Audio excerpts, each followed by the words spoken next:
tayo ay magbablog naman at pupunta tayo ng Rastanora. Pupunta tayo sa dagat.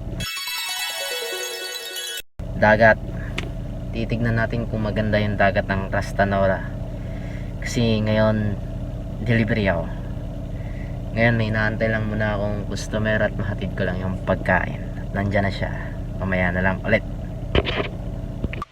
Ayun, nakala ko yun na yung customer ko, hindi pa pala. Ang init, pero ito yung lugar nila guys. Yan,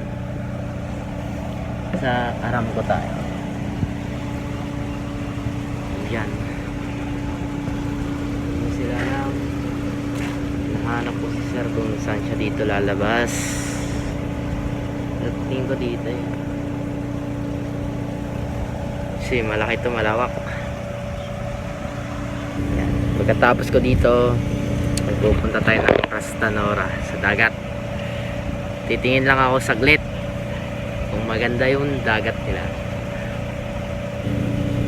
Nag-aantay pa rin ako, wala pa rin si sir. Ganito kaganda yung ano nila dito guys, oh. Yung parang lugar nila.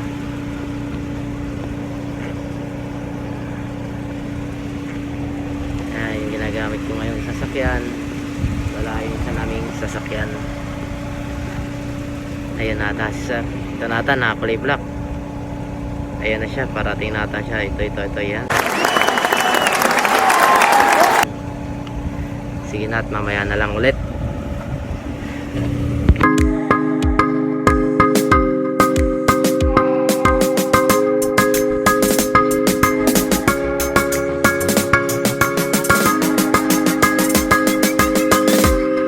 Nabigay ko na ang ating order. Ayun, nakakulay na red na sasakyan sa sir. Papasok na tayo ngayon at pupunta na tayo ulit ng Rastanora.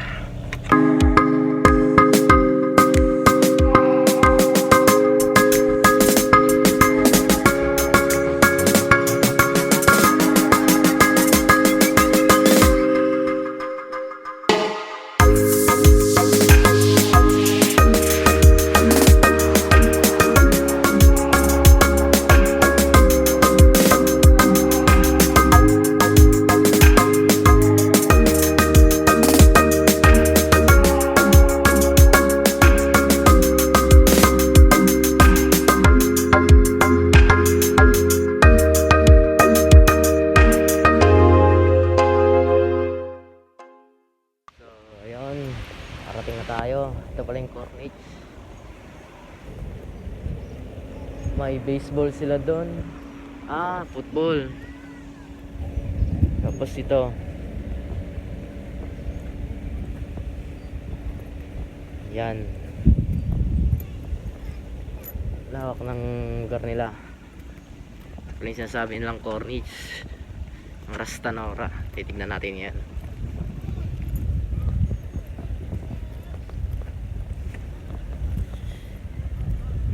Natin yan guys. Easy lang pala pumunta dito. Yun, Corniche.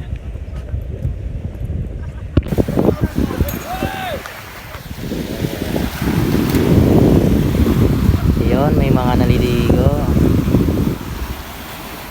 Ayun, pwede nga maligo dito.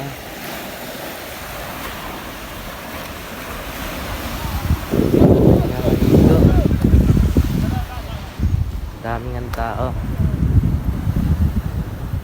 Ito yung lugar.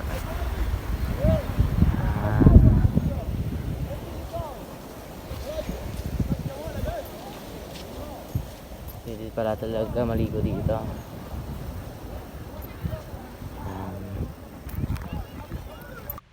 So ayan lang guys, duman lang talaga ako saglit dito kasi may trabaho pa ako eh. Pero nice, nakapunta rin ako dito. First time ko lang din. Hindi ko na video ng maayos kasi nagmamadali na ako. May delivery pa ako. Ayun o. Yan. Ito yung Corniche nila. Tinatawag sa Rastanora. Maganda, pwedeng maligo, pwedeng mangisda, pwedeng maglaro. Lahat nandito na. Okay, so susunod na lang ulit kapag may napupuntahan akong ibang maganda pang pwedeng i-vlog na lugar dito. Salamat, bye bye.